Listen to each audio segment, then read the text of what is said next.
Hello, everybody. I'm Dr. Greg Sloop, and it's time for Live at 5 on this Wednesday, December 4th, 2024.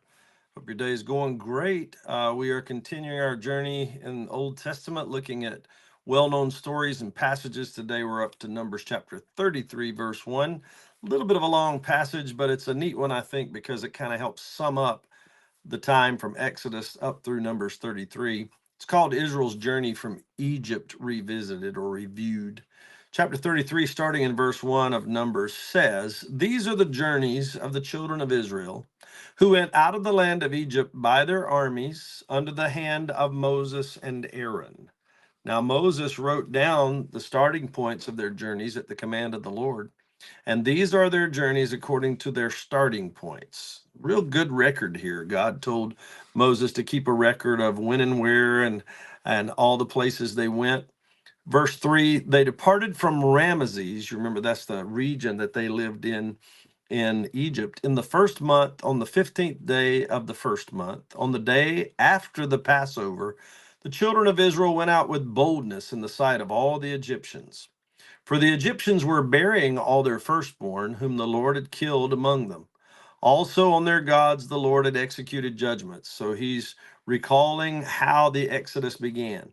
Verse 5, then the children of Israel moved from Ramesses and camped at Succoth.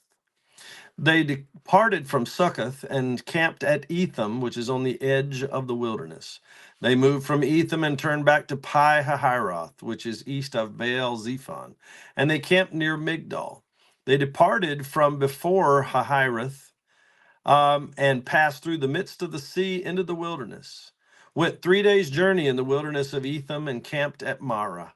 They moved from Marah and came to Elam. At Elam were 12 springs of water and 70 palm trees, so they camped there. So they're chronicling the movements and the history of the people of Israel after they left Egypt.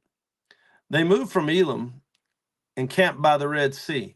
They moved from the Red Sea and camped in the wilderness of Sin. They journeyed from the wilderness of Sin and camped at Dophkah. They departed from Dophkah and camped at Alush. They moved from Alush and camped at Rephidim, where there was no water for the people to drink. They departed from Rephidim and camped in the wilderness of Sinai.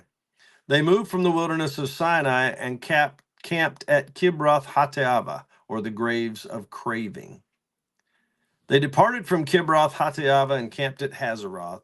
They departed from Hazeroth and camped at Rithmah. They departed from Rithmah and camped at Rimmon Perez.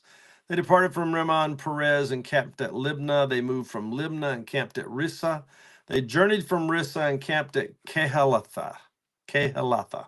They went from Kehelatha and camped at Mount Shefer. They moved from Mount Shefer and camped at Harada. He chronicled all the stops along the way. They moved from Harada and camped at Makalath.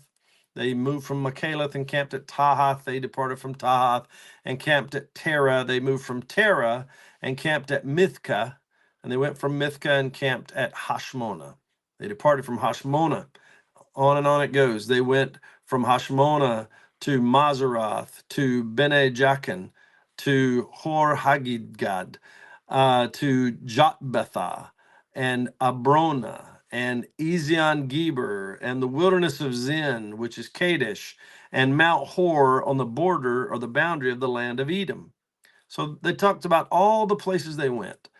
Verse 38, then Aaron the priest went up to Mount Hor at the command of the Lord and died there in the 40th year after the children of Israel had come out of the land of Egypt on the first day of the 5th month. Aaron was 123 years old when he died on Mount Hor. Now the king of Arad, the Canaanite, who dwelt in the south in the land of Canaan, heard of the coming of the children of Israel. So there are people watching, there are people hearing, they know the movements of Israel, and now they know that they're about to come into the promised land. Verse 41, so they departed from Mount Hor and camped at Zalmonah, and then Punon, and then Obath, and then Ije Abarim at the border of Moab, and then Dibon Gad, and then Almon Diblathim, and then the mountains of Abarim before Nebo, and then the plains of Moab by the Jordan across from Jericho. Here's where they came in and got right next to the promised land and prepared to go in. They camped by the Jordan from Beth Yeshimoth as far as the Abel Acacia Grove in the plains of Moab. So that brings them to the border of the promised land. They are waiting to go across. And we'll go into that part of the story tomorrow. But I just want you to understand something. God knows where you are every moment of every day. He understands who you're with. He understands what you're going through. He understands the battles you have. He understands the victories you have. He understands the defeats that happen in your life. You're never alone. You're never left to your own devices. God is always aware of where you are. And the Israelites, he told Moses to keep a record, but it wasn't so God could remember. It was so they could remember. And they could remember what God did among them in these moments in their existence. It's a long journey from Ramesses to the Jordan River, where they were about to go into the promised land. But God was with them every step of the way. And he'll be with you as well. And that's the word for today.